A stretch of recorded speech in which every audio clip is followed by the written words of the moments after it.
కేసీఆర్ గారు రాష్ట్ర ముఖ్యమంత్రి 15 ఏళ్ల తర్వాత మళ్ళా ప్రజల దగ్గరికి అనేలాగా ఒక నాటకం వేసుకొని బీఆర్ఎస్ పార్టీ భవన్కు వస్తేనే ఏదో అద్భుతం జరుగుతున్నట్టు బీఆర్ఎస్ నాయకులు పదే పదే గొప్పగా చెప్తున్నారు. అంటే 15 ఏళ్ల తర్వాత కేసీఆర్ ప్రజలు గుర్తుకొచ్చారా?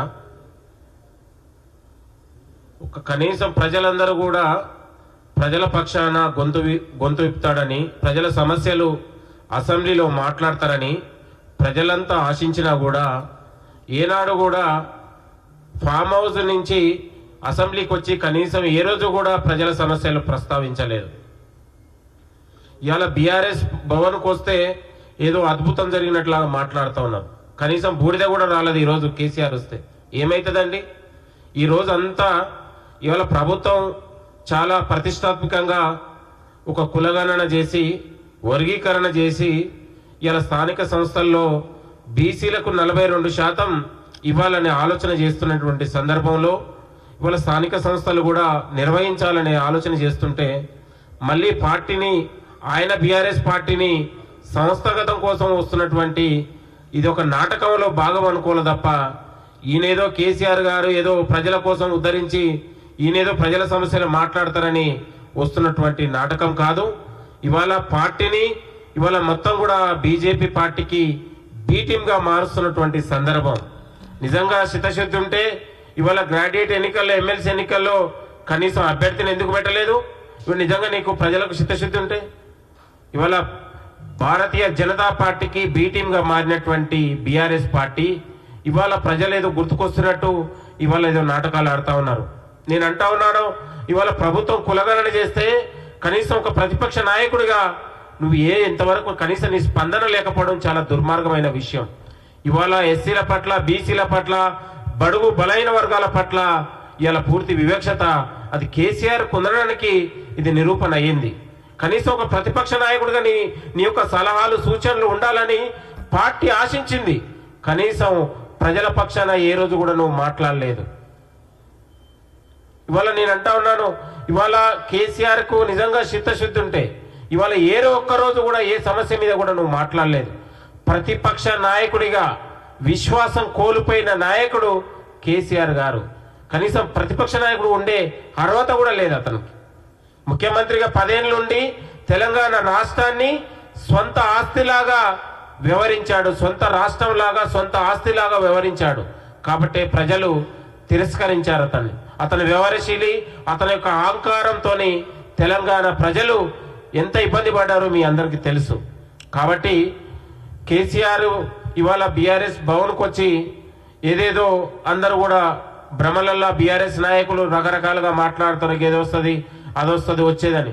కేసీఆర్కు అనిపోయిన వ్యాలిడిటీ అయిపోయిన ట్యాబ్లెట్ అది, వ్యాలిడిటీ అయిపోయిన ట్యాబ్లెట్.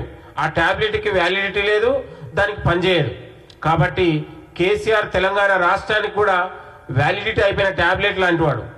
ప్రజలందరూ చూశారు ఎన్ని అక్రమాలు, ఎన్ని భూ కబ్జాలు, ఎన్ని భూ కుంభకోణాలు, ఎన్ని ఫోన్ ట్యాపింగ్లు, ఎంత వ్యవహారాలు. తెలంగాణ రాష్ట్రాన్ని ఒక లూటీ చేసి దగా చేసి ఆయన కట్టినటువంటి రీజనింగ్లు ప్రాజెక్టుల పేరు మీద ఎంత దగా చేసిరో మన అందరికీ తెలుసు. తెలంగాణ సమాజం చూసింది. ఆయన చేసినటువంటి ప్రాజెక్టులు ఇవాళ కూలగొట్టే పరిస్థితి కనపడతా ఉంది. కాబట్టి తెలంగాణ రాష్ట్రానికి ప్రజలకు నిత్యం ప్రజలలో ఉండి ప్రజల సంక్షేమాలు కానీ ప్రజలకు జవాబుదారీగా ఇవాళ కాంగ్రెస్ పాలన ఉంది. గౌరవ ముఖ్యమంత్రి గారు, మంత్రులు నిరంతరం ప్రజల కోసం, ప్రజల యొక్క సమస్యల పరిష్కారం కోసం, ప్రజల అభివృద్ధి కోసం, తెలంగాణ ముఖ చిత్రాన్ని అభివృద్ధి కోసం ఇవాళ పనిచేస్తూ ఉన్నారు. ఏ రోజు కూడా ప్రజలకు కలవని ఆనాడు 10 ఏళ్ళ నుండి కూడా ప్రజలకు కలవలేదు. ఇవాళ ఇదే మందకృష్ణ మాదిగ గారిని 3 నెలలు జైల్లో పెట్టాడు. కనీసం వర్గీకరణ అడిగితే ఇవాళ రాష్ట్ర ప్రభుత్వం ముఖ్యమంత్రి గారు పక్కన కూర్చోబెట్టుకొని అతని యొక్క సమస్యల్ని కూడా విన్నది. ఏదైనా సలహాలు సూచనలు అంటే గౌరవ ముఖ్యమంత్రి గారు కూర్చొని మాట్లాడారు. వర్గీకరణ బీసీ కులగణన చేస్తే బీసీ సంఘాలతో కూర్చొని వాళ్ళ యొక్క సమస్యలు మాట్లాడుతూ ఉన్నారు. ఒక రాష్ట్ర ముఖ్యమంత్రి గారు గతంలో కేసీఆర్ ఒక్కరోజు ఎవరిని మంత్రులకే అపాయింట్మెంట్ ఇయ్యని కేసీఆర్ ఇవాళ ప్రజాపాలనలో ముఖ్యమంత్రి రేవంత్ రెడ్డి గారి నాయకత్వంలో తెలంగాణలో ఎవరు ఏ సలహాలు సూచనలు ఏది ఇచ్చినా కూడా ప్రభుత్వం సానుకూలంగా వ్యవహరిస్తూ ఉంది. అది సాధ్యమైతే సాధ్యమిస్తూ ఉంది. ఏదైనా లీగల్ ఒపీనియన్స్ ఉంటే కూడా దాన్ని పరిష్కారం దిశగా ముందుకెళ్తా ఉంది. కాబట్టి ప్రభుత్వం తీసుకున్న వర్గీకరణ కావచ్చు, కులగణన విషయము కేసీఆర్ స్పందన లేకపోవడం కూడా బలహీన వర్గాలు అవమానించడం అనేది కూడా ఈ సందర్భంగా గుర్తు చేస్తా ఉన్నాం. ఇది ముమ్మాటికి కాంగ్రెస్ పార్టీ, కాంగ్రెస్ ప్రభుత్వం బడుగు బలహీన వర్గాల అభివృద్ధి దిశగా, బడుగు బలహీన వర్గాలకు అవకాశాలు ఇచ్చే పార్టీగా, సామాజిక న్యాయం దిశగా ఈరోజు కాంగ్రెస్ పార్టీ, కాంగ్రెస్ ప్రభుత్వం ముందుకెళ్తా ఉంది.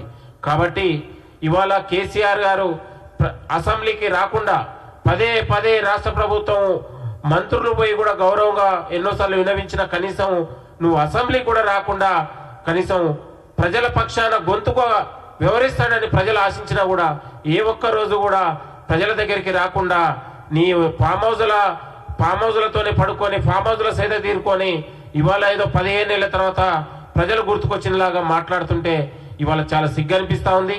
ఇప్పటికి కూడా కేసీఆర్ వ్యవహారశీల ఆత్మ పరిశీలన చేసుకొని మీరు ఏ ఆయంలో జరిగినటువంటి తప్పిదాలని కూడా ఆత్మ పరిశీలన చేసుకొని ప్రజలకు జవాబుదారీగా ఉండేలా మీరు ప్రయత్నం చేయాలి. మీరందరూ ఒక ప్రతిపక్ష నాయకుడిగా మీకు ఎన్నో అవకాశాలు ఉన్నాయి, మాట్లాడే అవకాశాలు ఉన్నాయి. అసెంబ్లీ లాంటి వేదిక ఉంది. ఏదైనా ప్రభుత్వానికి సలహాలు సూచనలు ఇవ్వాలని గతంలో గౌరవ ముఖ్యమంత్రి గారు రేవంత్ రెడ్డి గారు అనేక సార్లు తెలంగాణకు ఒక పెద్దన్నగా మీరు సలహాలు సూచనలు ఇస్తే ప్రభుత్వం తీసుకోవడానికి సిద్ధంగా ఉందని పదే చెప్పినా కూడా ఏ రోజు కూడా అతను గౌరవంగా స్వీకరించలేదు.